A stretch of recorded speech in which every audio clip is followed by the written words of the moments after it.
मैं आपसे कहना चाहता हूं, जहां भी जाओ उतना मांगो जितना आप अपने में समा सकते हो।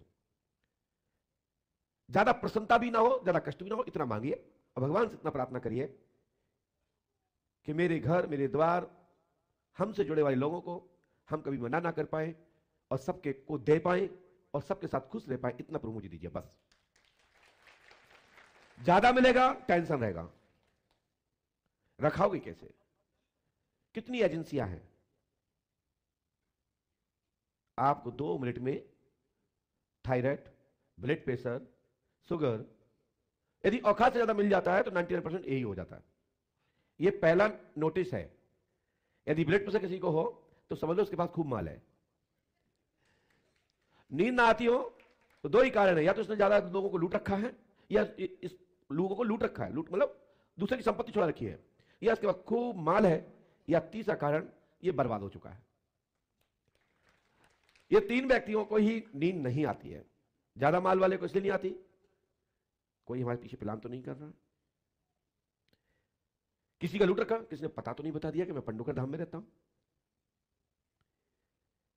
मेरे पास एक व्यक्ति आया है, वो अगले महीने भी आया था, किसी दरबार से आया था, मैं नाम नहीं लूंगा।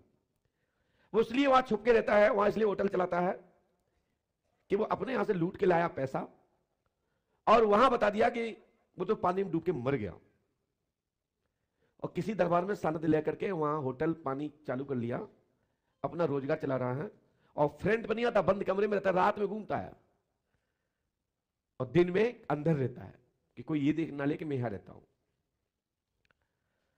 इतनी बड़ी बड़ी दाढ़ी हो गई उसको। मेरे पास अगली बार आया तो मैं सोनी जी को बताया था कि कहीं से आया है, तो ये बोले तो वो मेरा ही घर का, फिर पता लगा कि वो नहीं था। ऐसा ही ना?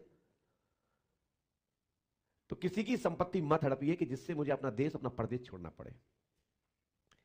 आप मूल नहीं दे सकते तो कुछ तो दे दीजिए और उससे राम राम कर लीजिए, अच्छे से मधुर संबंध रखिए, समय आएगा पट जाएगा। लेकिन उससे यह मत कहिए कि मैंने आपका धन नहीं लिया। आपका जो मूलधन का जुड़ के ब्याज बहुत सारा हो गया वो आप दे नहीं सकते हैं, तो कम से कम प्रयास करिए मूलधन में से कुछ लौटा दीजिए और लौटाने की नियति से काम करिए। मैं गारंटी देता हूं आपका दिन फिर चक्र बदलेगा, सबका पट जाएगा और आपकी जय जय हो जाएगी। मैंने यही बोल करके उनको रवाना किया। हमें लगता है कि वो आज दरबार में आए होंगे, क्योंकि मैंने नंबर ले रखा था, मेरे मोबाइल पे मैसेज भी आया कि गुरुजी मैं आ रहा हूं, पहले जैसी बात हो जाएगी क्या? तो हमने कहा हो जाएगी, आ जाओ। मैं नाम इसलिए नहीं लूंगा क्योंकि आपने खुद ही बोला था कि मेरा नाम नहीं लेना गुरुजी। मैं तो इसलिए आपके दरबार में आया हूं।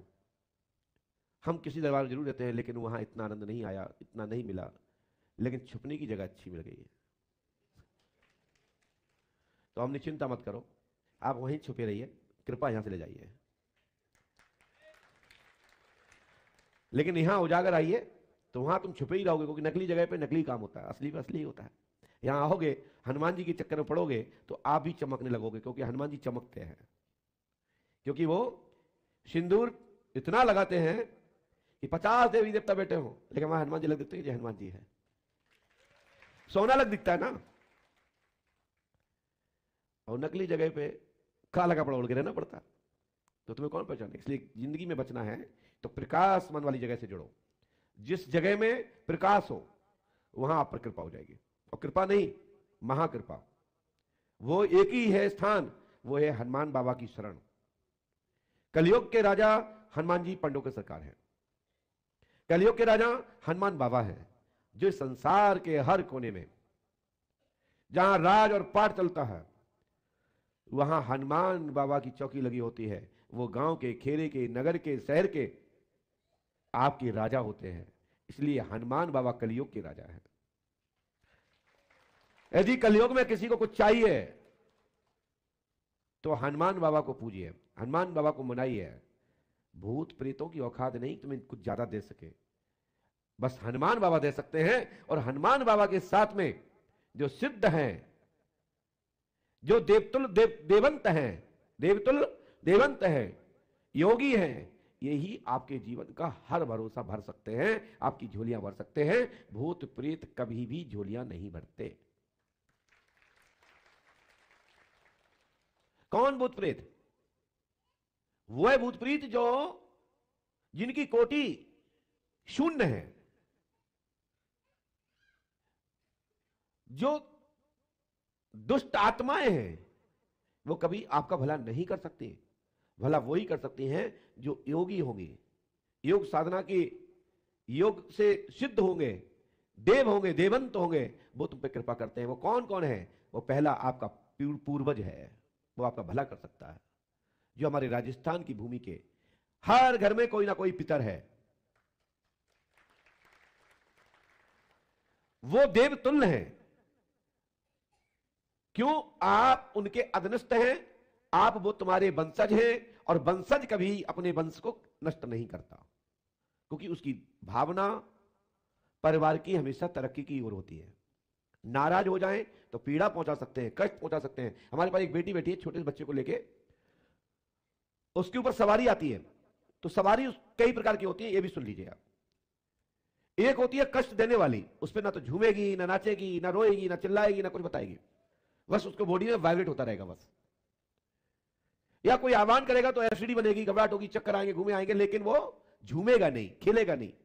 जो हमारे कई भाई माताएं बहन बेटियां खेलती हैं, जिन पे आदेश होता है, जिन पे चक्कर होता है, खेलने वाली जो आत्माएं होती है वो खेलती है। तो चक्कर, इसका मतलब ये नहीं कि वो खेल नहीं रही है तो उसमें भूत बाधा नहीं है, बिल्कुल है। कई बार बुखार ऊपर दिखता है, टेंपरेचर पता लग जाता है कि बुखार है,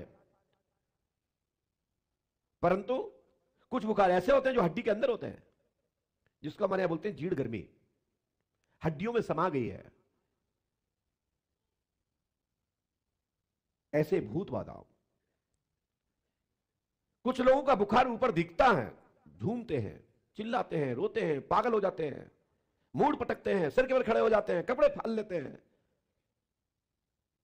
आप लोगों को लगता है बहुत बड़ा भूत बाधा है।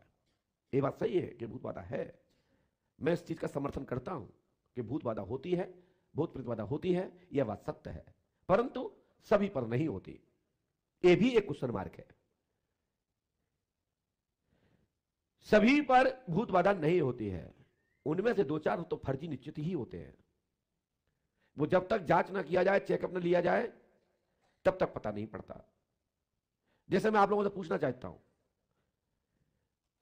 बहुएं कितने माताएं बहनों के घर में हैं जिनकी आप सास बन गई हो? एक हो क्या? नहीं है?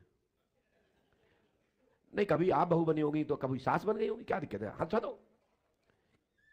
विशेषकर जो नई बहुएं होती हैं, वो सास का जब रोल देखती हैं, हट्टी कट्टी है, गमार है, गुस्सैल है, डंडा मार देती हैं, घर से भगा देती हैं, खाने पीने पर बंदिश करती हैं, तो वो ऐसी बहुएं जो कह नहीं पाती, बोल नहीं पाती, तो प्रयास करती है अपने पति को बताने का। पति भी नहीं सुनता है तो फिर वो भूत बनने का नाटक करती है।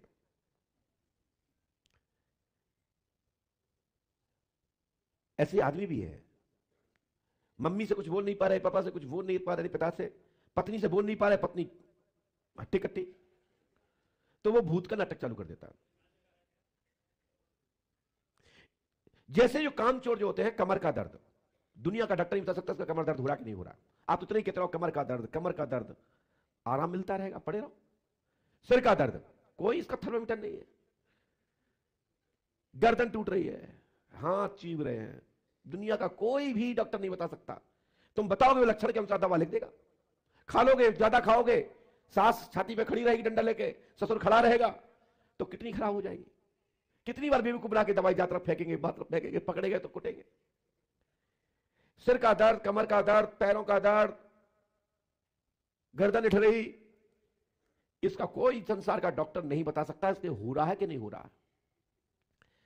वो मरीज की जय हो कि भाई खुद कह देवे क्या ठीक है तो ठीक है, नहीं तो जिंदगी भर होता ही रहेगा।